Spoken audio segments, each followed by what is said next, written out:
नमस्कार, मैं श्वेता और आप देख रहे हैं न्यूज फॉर नेशन। क्या बिहार में खेला होने वाला है?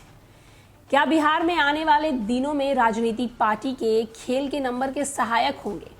अगर ऐसा होता भी है तो ये कोई आश्चर्य करने की बात नहीं होगी, क्योंकि बिहार की राजनीतिक में पहले ही एक ही चुनाव में 2 बार सरकार बनाने का रिकॉर्ड पहले ही कर चुकी है। जिस तरीके से जेडीयू प्रचार से दूर है और आरजेडी प्रचार पे जोर दे रही है, तो कहीं जेडीयू को इस बात का डर तो नहीं कि आरजेडी की जीत से उनकी तस्वीरें बदल जाएंगी। बिहार में 2 सीटों के लिए हो रहे उपचुनाव कहीं राज्य की राजनीति में एक और बड़ा बदलाव ला दे। ऐसा होता है भी है तो आश्चर्य की बात नहीं होगी। एक ही चुनाव में 2 बार सरकार बनाने का रिकॉर्ड तो बिहार पहले ही बना चुका है।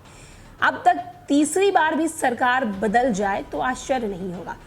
दरअसल राजनीति हलकों में बिहार की स्थिति ऐसी हो चुकी है कि कोई भी दल किसी भी करवट बदल सकता है। उपचुनाव में सत्ता पक्ष में सिर्फ राजद के उम्मीदवार हैं, लेकिन सत्ता में समझदारी जदयू चुनाव प्रचार को लेकर खास उत्साहित नहीं है।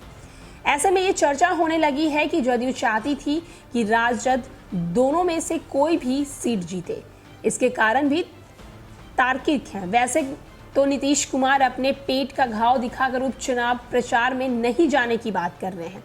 दरअसल इस उपचुनाव में अगर दोनों सीटों सत्ता पक्ष पर हार जाता है तो सरकार पर कोई फर्क नहीं पड़ेगा, लेकिन राजद दोनों सीटों पर जीत जाता है तो जदयू के लिए डेंजर जोन ऑन हो जाएगा। मतलब जदयू उस स्थिति में आ सकता है जब उसकी महत्ता की सरकार बनाने में नहीं रह जाएगी। राजनीतिक गलियारों में यही चर्चा है कि जदयू अपनी रिलेवेंसी में बनाए रखने के लिए चाहता है कि राजद दोनों सीटें हार जाए। हालांकि मोकामा के उपचुनाव में जदयू की ओर से राष्ट्रीय अध्यक्ष ललन सिंह जरूर पहुंच गए हैं, लेकिन जिसके खिलाफ 2019 में ललन सिंह लोकसभा चुनाव जीते, उसी से ही विधायक बनाने के लिए वोट मांगना कॉम्प्रोमाइज कंडीशन में लगता है। बिहार विधानसभा की कुल 243 सीटों में अभी 240 विधायक हैं। 2 सीट गोपालगंज और मोकामा पर उपचुनाव हो रहा है। तीसरी सीट मुजफ्फरपुर की कुढ़नी भी खाली हो चुकी है। सबसे अधिक 78 विधायक राजद के हैं, जबकि भाजपा के पास 77 विधायक है। जदयू के पास 45 विधायक है तो कांग्रेस के पास 19 और वाम दल के पास 16 सीट है। अगर राजद के पास मोकामा और गोपालगंज के बाद कुर्नी सीट चली भी जाती है तो राजद के कुल 81 विधायक होंगे। ऐसे में राजद, कांग्रेस और वाम दल मिलकर 116 सीट हो जाएगी।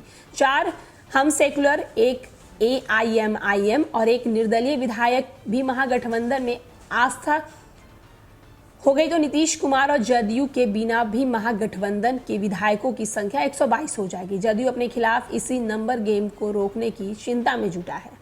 वहीं नीतीश कुमार अपने पेट का घाव बताकर जिस तरीके से प्रचार में नहीं जा रहे हैं, वहीं तेजस्वी यादव पिछले दिनों जिस तरीके से प्रचार में उतरे हैं, ये साफ तौर पे देखा जा रहा है कि उपचुनाव को लेकर काफी जोर दी जा रही है कि आरजेडी पूरी तरीके से उपचुनाव को लेकर काफी ज्यादा सीरियस मोड में ऑन है। इसी तरह के तमाम अपडेट्स के लिए देखते रहें न्यूज फॉर नेशन। धन्यवाद।